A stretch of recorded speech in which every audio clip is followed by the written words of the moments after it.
I've been to a lot of CrossFit competitions and I always love scouting out, seeing what people are eating, what they're drinking. And there's a few ones that actually stick out in my mind as just kind of like entertaining things.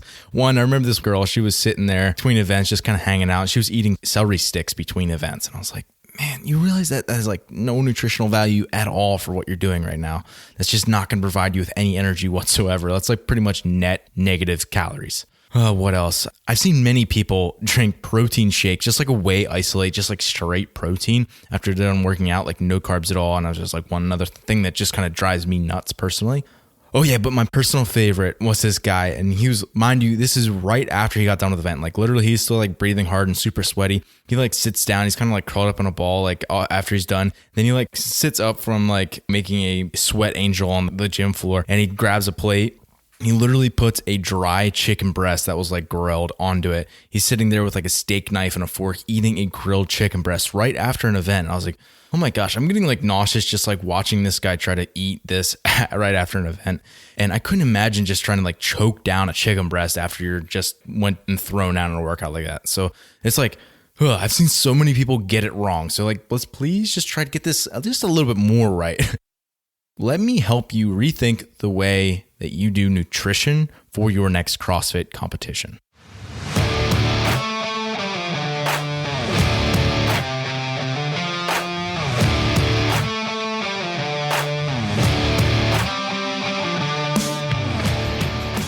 The Fitness Movement is brought to you by Zor Fitness. We offer coaching and individualized program design, as well as educational content for coaches and athletes.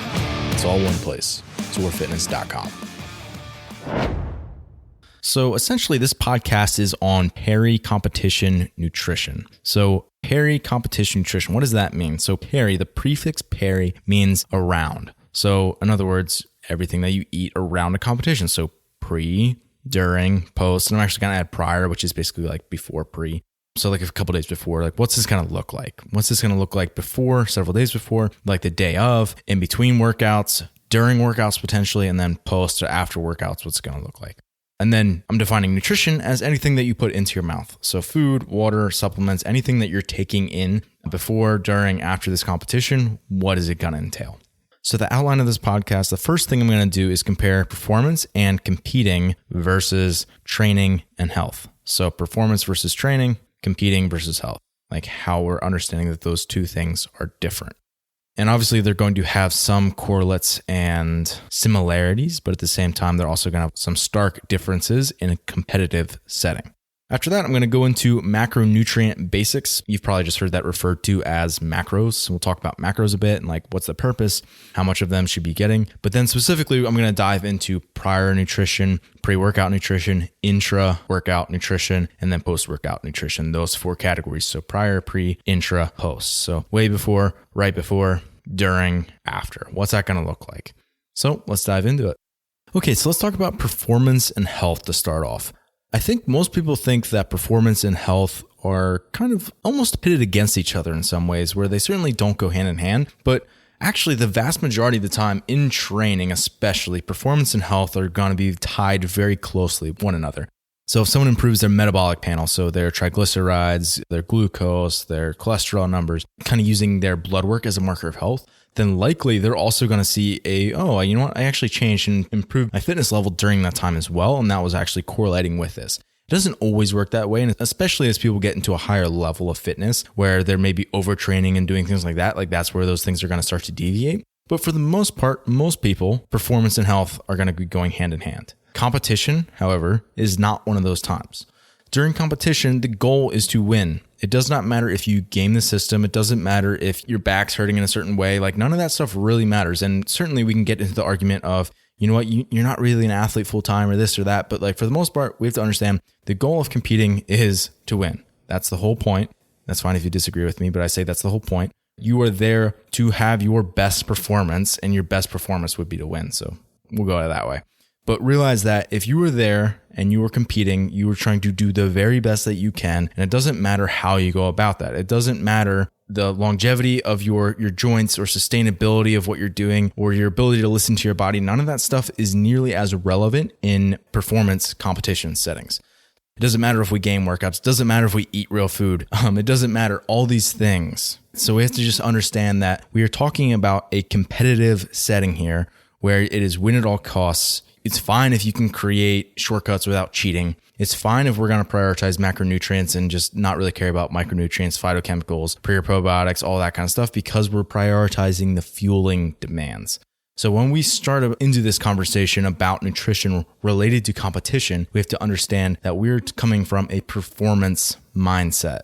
And that if we perform and compete better and at a higher level, even if it means that we have to undo some of the damage that we did during competition and the days or weeks after this, that is perfectly fine. We just have to realize that that's what we're going into it with. And realize that as a listener, that is the lens that I'm going to be looking at this topic through.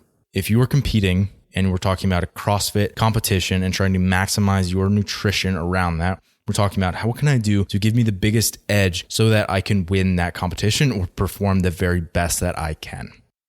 Talking about macros, we think about what the word macro means. It's like big picture items. It's basically what's fueling your body in a gross sense versus like micronutrients would be vitamins and minerals, where they're going to be, yes, helping kind of support a lot of the functions in the cell and throughout your body as you're taking on the macronutrients. But the macros are actually what's going to be providing really the biggest demand for the work is going to be provided by the macronutrients.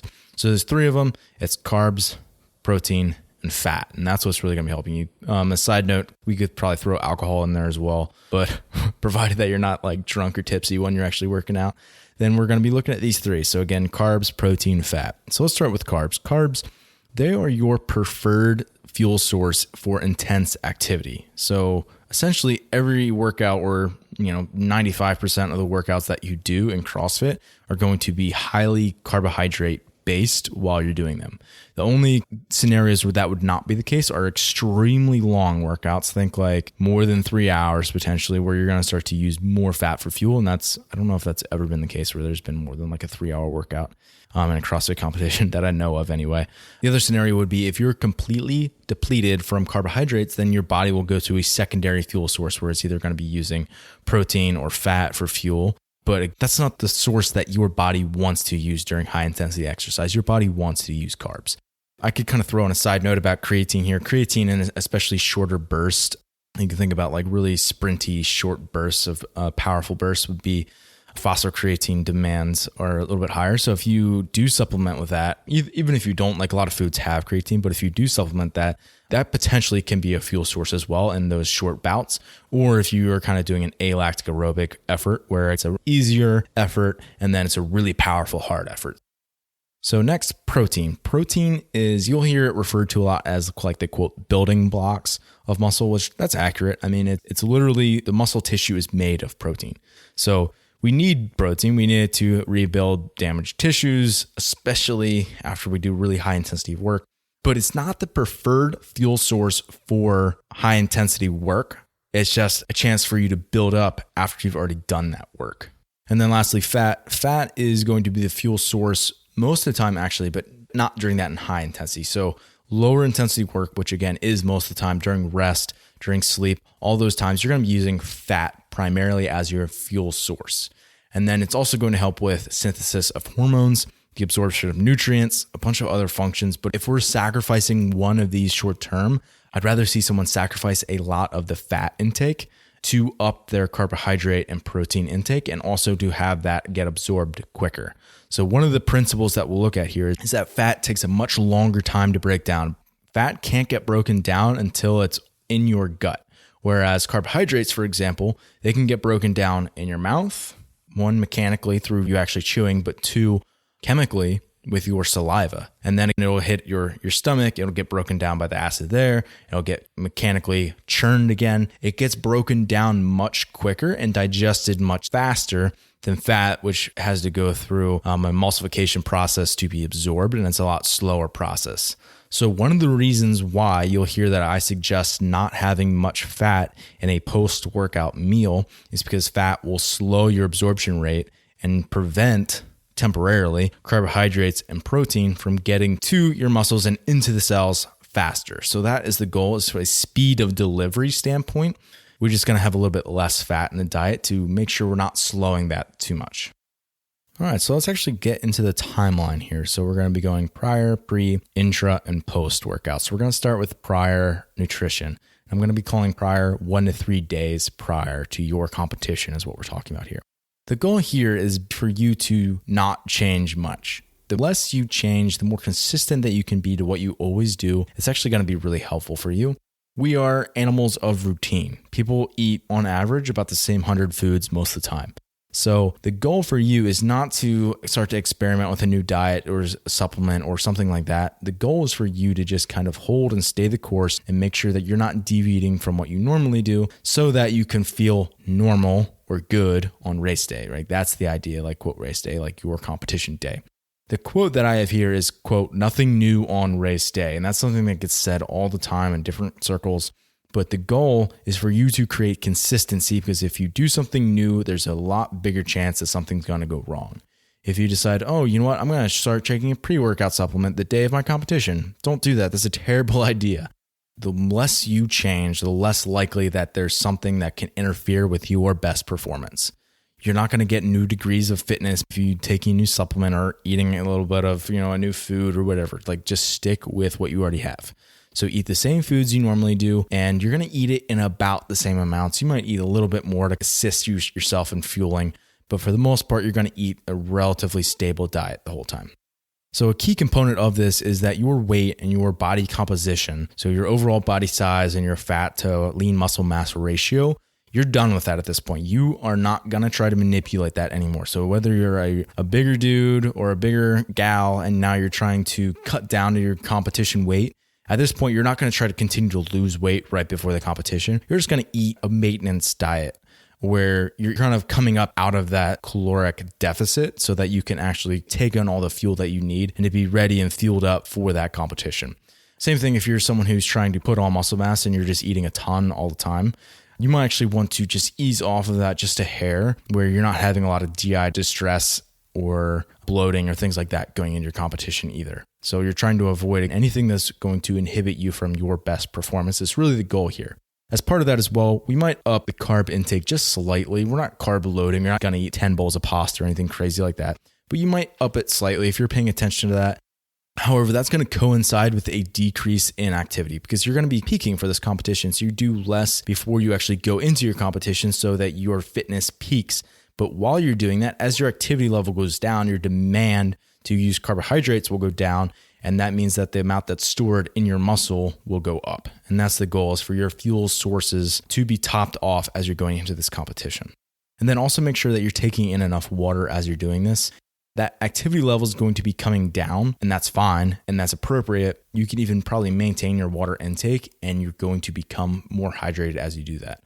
Don't overhydrate where now you're depleting your electrolytes and like dealing with hyperthermia. We just want to take in enough where we're hydrated. We're not thirsty anymore. Your urine's not super dark. Just some metrics like that you can kind of keep an eye on and make sure that you're staying fairly hydrated going into the competition. So another thing I really recommend at least a few days prior is, number one, creating a shopping list. So going and actually listing out all the foods, all the drinks, all the supplements that you might need for that day. And how I actually recommend doing this is not just based on like a list of like just items. You might do that initially, but what you really need is a schedule where you map out all the events for the weekend or day or however long your competition is, and figuring out what things am I going to eat at what times, or at least getting a really good idea of how much am I actually going to be consuming throughout my day. And then map that out as closely as possible so that you think, oh yeah, after this event, I have 1 or 2 hours. After this event, I go right to the next one. I might need something a little bit less here that I can grab a snack here, or I might have more time so I can have a bigger meal at this time. All those sort of things that you can start to map out and just get an idea of what foods that you actually like, foods that you know that you can tolerate well on competition day, all that kind of stuff.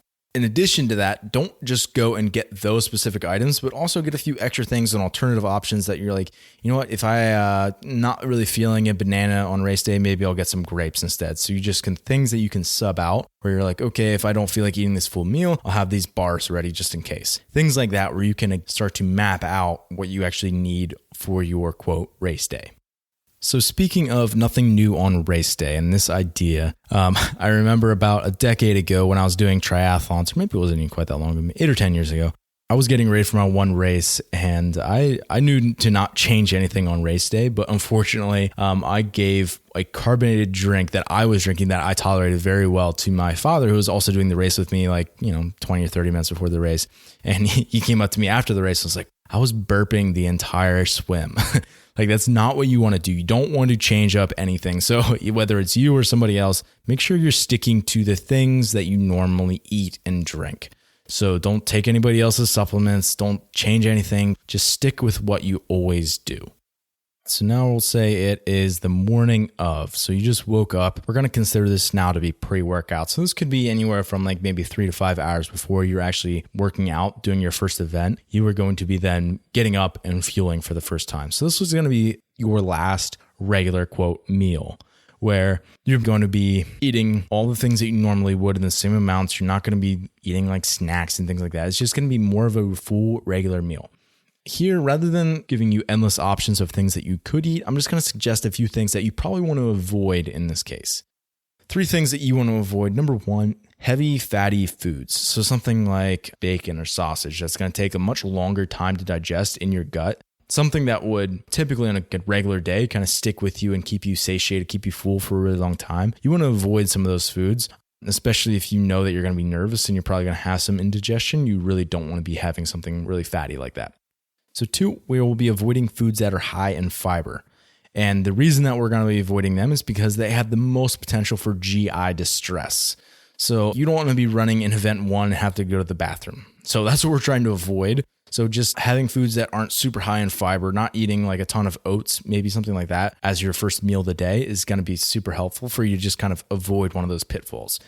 This is a good example of when performance doesn't necessarily line up with health. Like, you want to perform the best you can, and that's when you're actually going to be pulling out some of those healthy, high fiber foods. Number 3, and lastly, I would say that you do not want to consume any more or any less caffeine than you normally do. So this goes for coffee, it goes for teas, it goes for pre-workout drinks, anything like that. So for example, you have an event and you always take a pre-workout supplement before you normally work out, then by all means continue to do that so that you feel normal on that day. Whereas if you never take a pre-workout, don't go and take a pre-workout. If you drink coffee like you normally do in the same amount that you normally do with the same creamer, with the same lack of creamer that you always do. Like, you want to be consistent. You should be seeing a trend now. Be consistent with what you're doing, nothing new.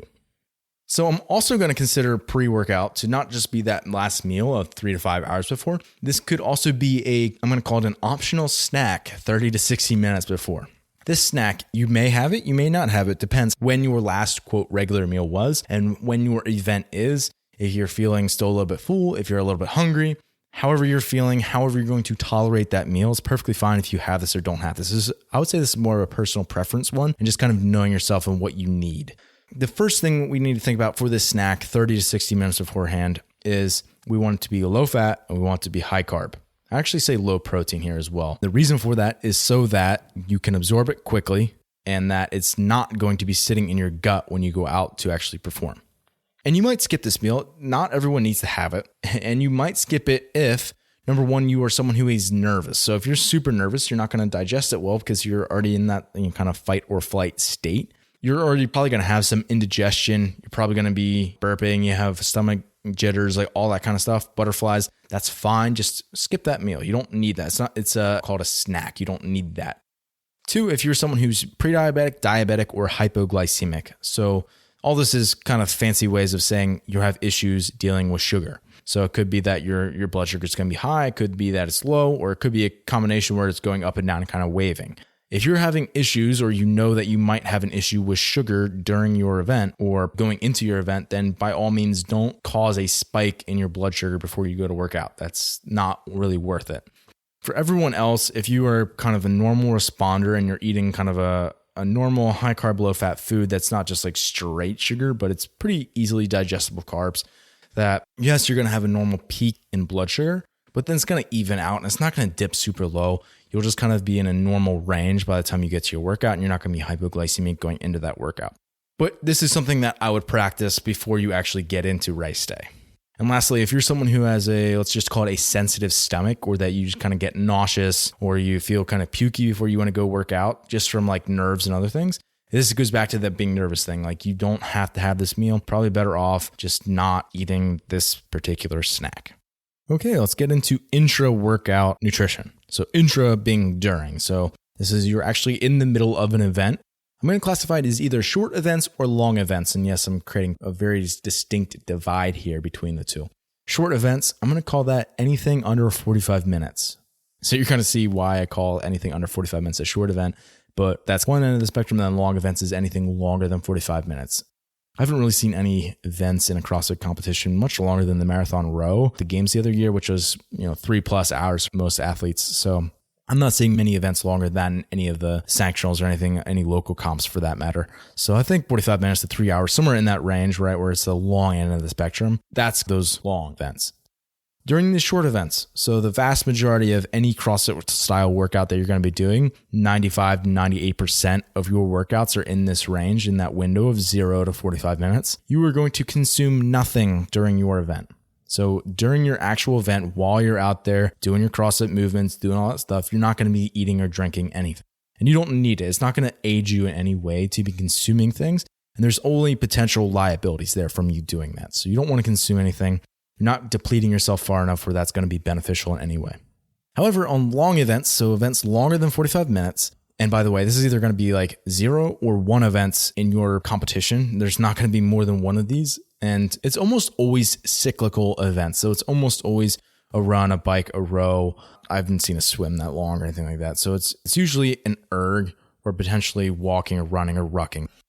So you're either going to get 0 or 1 of those events. And when you do that, there is a potential for substrate to be a limiter for you. So in other words, fuel. So you run out of carbs, you bonk. So bonking is a term that is used in the endurance community a lot to basically describe someone who is dealing with fueling issues, where it's not an aerobic capacity limiter, it's not an aerobic endurance limiter, it's a fueling issue, where you are not able to actually get the carbs or the fat mobilized that you need to be able to continue to do that work at the same rate. And you slow down, you kind of hit a wall and you feel super sluggish and tired, where your gut isn't digesting your food properly. Whatever the error is or whatever the issue is, it's kind of being described as like a bonk in that case. And usually happens like maybe 2/3 of the way into like a workout like this. So in the marathon row, they felt pretty good up until maybe the 30,000 meter mark or something. And like 2/3 of the way through that workout, then it kind of hits them. And then they're really starting to actually run out of carbohydrates that are stored locally or in the liver.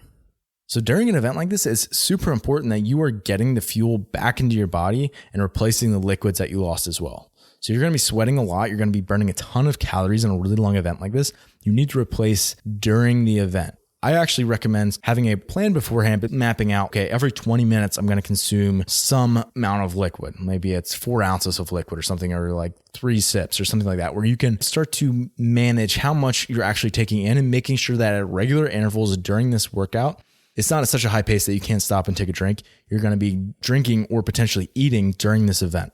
So primarily, I do recommend drinking, and the goal is here to just replace all the fluids that you're going to be losing, especially if you're in a hot, humid environment. You're going to be losing potentially liters per hour, and that means many liters that you could potentially losing over a period of time like that if you're not getting that fuel back in and that liquid back in.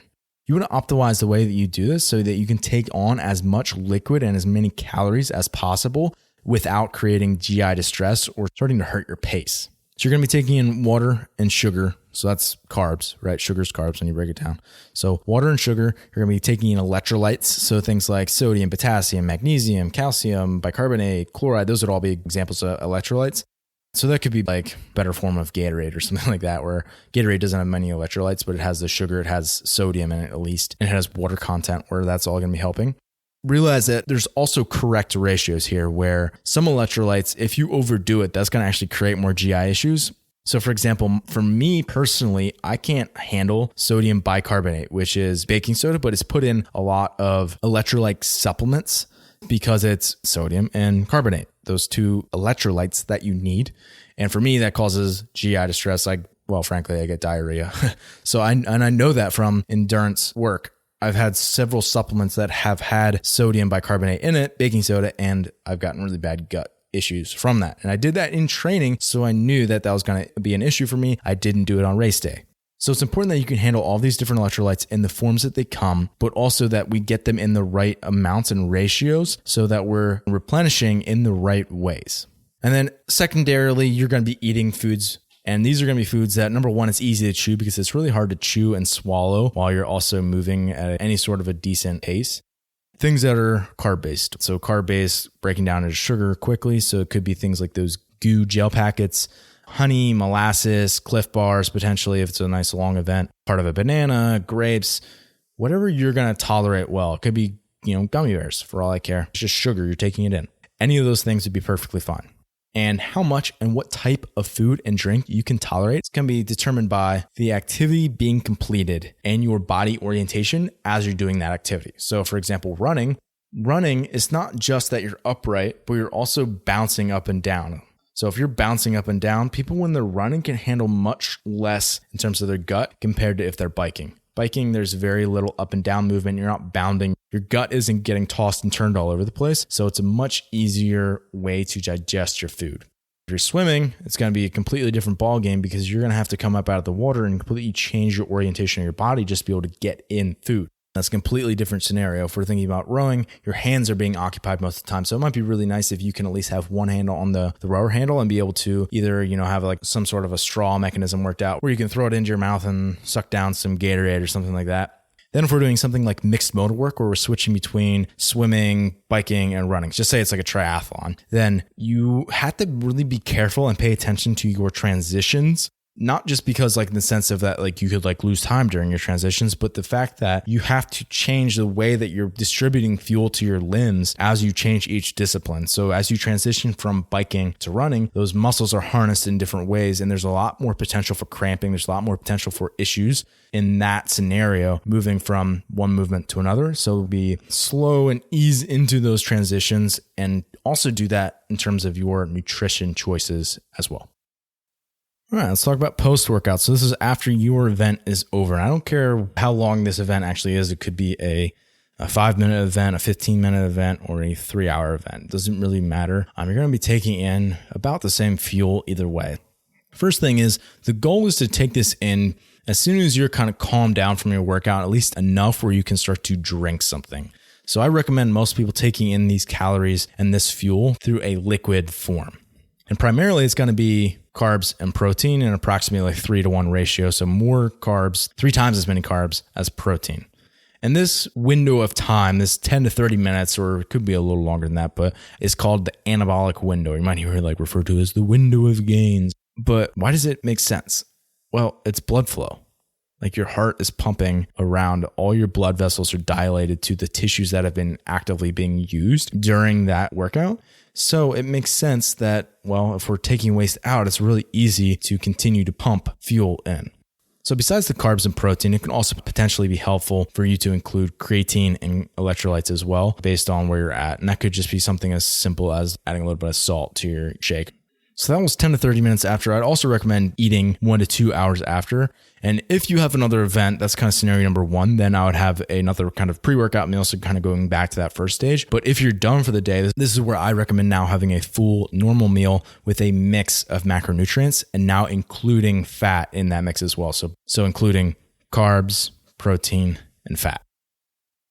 So how do things change if this is a multi-day competition? Number 1, your fueling becomes way more important than it was before. Every single day that you add onto a competition, it's more and more important that you're getting all the fuel that you need. Something like the Tour de France, where it's a 21 stage event and they're riding multiple hours every single day, barring like a few rest days. They have to be really on top of what they're eating and the amounts that they're eating, and everything has to be perfectly measured and calculated to know exactly their fueling demands and to make sure that they are ready to go from a fuel substrate perspective. 2 is making sure that you actually get regular meals between events, making sure that you are actually getting the food that you normally do day to day, and that you're not just getting like these shallow versions of food where it's just like a bunch of carbs every day. If you're basically eating sugar every single day for most of your day, you can tolerate that for maybe a day or 2, and then your body really starts to reject a lot of that. So you have to eat a little bit closer to what you normally do. And an easy way to do that is just start to add in a little bit more fats between events, especially if you have a longer break between events. So an easily digestible fat would be something like peanut butter would be a good example. And then lastly, I would say eat real food more often as your body can tolerate it. And that's a case-by-case thing, but it's just good to know that you should be eating more real food, which should look more like a regular training day for you. I'm going to leave you with some of the common mistakes I see.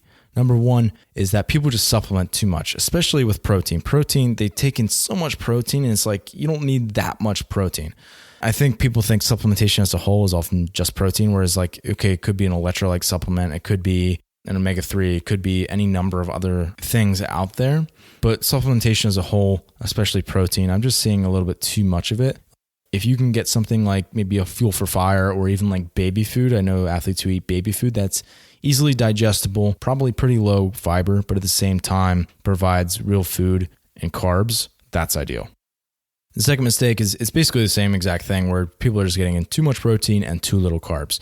That athlete that I talked about at the beginning where he sat down and literally ate a dry, nasty grilled chicken breast right after an event that makes me sick. Don't do that. Like you need more carbs than you need protein. That's what's fueling you during these workouts. 3, changing it up on game day. So like I said, probably a half dozen times or a dozen times by now, nothing new on race day. And then 4, not shifting state. And this is one that's probably a little bit more complicated. So basically, an athlete is not going back into a parasympathetic state or rest and digest state after the workout. They're staying in a sympathetic fight or flight state. And they're not transitioning gears to get back into that rest and digest, that recovery mode. So they're really never recovering from those workouts and they're just constantly staying up all the time. The best thing I can do here without getting into like a 30-minute discussion is referring you to one of my articles that I wrote. It was called How Nervous System State Impacts Nutrition. So I recommend going and reading that. And I hope all of you found this talk about nutrition helpful as you go into your next CrossFit competition.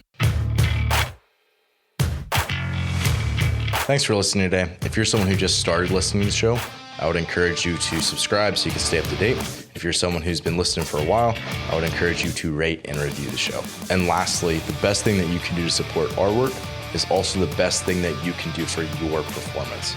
And that is by hiring one of our coaches. Until next time, stay the course.